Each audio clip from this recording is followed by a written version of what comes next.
of the video that Sebro has of them faking the distance between the Earth and the Moon when they're shooting the Moon, or the Earth rather, through a circular window in the lunar module, and they have the windows blacked out. They're pretending that it's deep space. They're saying that they're 130,000 miles out, and then you see them pull the window curtains down, or the shade, whatever they have covering up with the windows, and you see that they're actually in near-Earth orbit. That makes me curious. One of the most damning things against NASA and the Sphere Earth lie is a film called A Funny Thing Happened on the Way to the Moon. It contains leaked official NASA film of Buzz Aldrin and Neil Armstrong and Michael Collins of Apollo 11 supposedly halfway to the moon, using transparencies and cardboard cutouts and camera angle tricks to actually fake spherical images of Earth from space. And they are heard talking to and taking orders from someone in mission control on how to properly pull off the illusion. We see the astronauts actually faking a blue marble image of Earth from space, while supposedly halfway to the moon. When in reality, they were only a dozen miles up in a zero-G plane. And we're recording the scene so it can be edited for later playback during the official launch. Not only were the blue marble images from space faked, but this means that Apollo 11 did not land on the moon when they said that they did. If it's a 3-day journey to the moon, and 36 hours in, they were still close enough to Earth to be faking this shot, then they were not halfway to the moon, and they couldn't have been walking on it only a day and a half later. Here's a small 4-minute section of that documentary. Of all the footage of Apollo 11 requested from NASA over a 5-year period, one gem was discovered just before the completion of this documentary.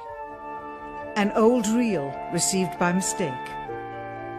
It contains the raw or unedited footage of the crew of Apollo 11, Michael Collins, Edwin Aldrin Jr. and Neil Armstrong, staging part of their mission for nearly an hour in living color, with exceptionally clear behind-the-scenes audio of conversations discussing the techniques used to achieve a disingenuous picture depicting the Earth at a distance, in order to falsely demonstrate their far journey from it. Again, the illusion they are attempting to create is the Earth at a distance to demonstrate their far journey from it, and their ability to survive passing through the Van Allen radiation belts. Understand, too, that only about 20 seconds of this raw footage was ever broadcast to the public, and these conversations discussing their deception were believed to be private, until now. Here they discuss that these television transmissions were in fact not broadcast live as everyone believed. They were first screened and edited for playback later. Roger, Neil. We just wanted a narrative such that we can, when we get to playback, we can sort of correlate what we're seeing. Thank you very much. Here they discuss the fact that they have turned out the lights and have blocked out sunlight from entering the spacecraft through the other windows, as to not cause any reflected light to fall onto the spacecraft's wall in the foreground. Okay, very good. Well, we shut out the sun coming in some of the other windows into the spacecraft, so it's looking through the number 1 window, and there isn't any reflected light. The reason this was done is so that the truth of the matter would not be revealed. It is this. Though the federal government would have you believe that this is a view of Earth from a distance out of the spacecraft's window as it nears the moon, it is not. What they have ingeniously done is placed the camera at the back of the spacecraft and centered the lens on a circular window in the foreground, outside of which it is completely filled with the Earth in low orbit.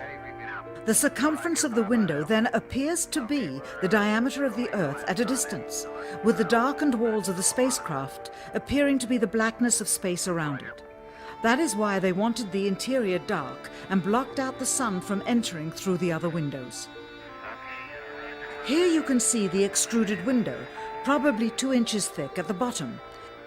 This is because the Earth's shine is coming in at a downward angle. It also causes the Earth to appear to be an irregularly shaped circle, for you are seeing the outside of the window at the bottom and the inside of the window at the top, which together form two different sized halves of a circle. Subsequently, this take was never used. As they perfected the shot, a crescent-shaped piece of black material was inset slightly into the window to create the illusion of the Earth's terminator line dividing night and day. It is uncannily convincing. Here, during another segment, also intended to air after review, Neil Armstrong falsely explains to the viewers how the shot is attained by putting the camera's lens to the window's glass, as it would have to be if they were the claimed distance away from the Earth. We only have one window that has a view of the Earth, and it's filled up with a TV camera. If the window was completely filled up with a TV camera, as he stated, then an astronaut's arm would not be able to get between the camera and the window, as it obviously does here in this outtake. South America becomes invisible just off beyond the Terminator or inside the shadow. You can also notice how the astronaut operating the camera reacted to the mistake by attempting to pan away from it. Blue cast, see white bands of major cloud formations across the Earth.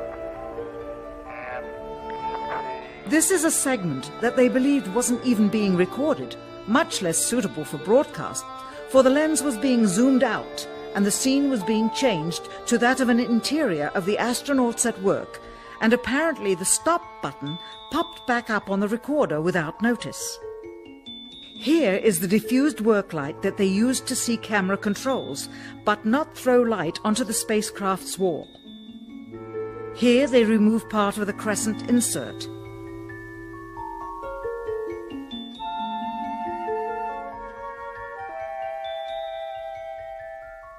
Finally, the iris is opened up and you can see the real location of the camera and the very bright and near Earth out the window. Here is the slate for the 19th of July, and the same shot of trickery on the 19th of July, and then the 20th, and the same misleading shot on the 20th. Later that evening, they were said to be walking on the moon. How can this be when they were in Earth orbit only 9 hours earlier, and the moon is some 3 days' journey away? Furthermore, if they genuinely went to the moon, why would they be faking any part of it? Why this trickery with the window? By faking being halfway to the moon, it becomes apparent that they did so because they could not even go halfway. The real reason behind the Apollo missions was to have an event so they could go high enough to get a picture of the entire Earth from space, even if they had to fake it, which they obviously did.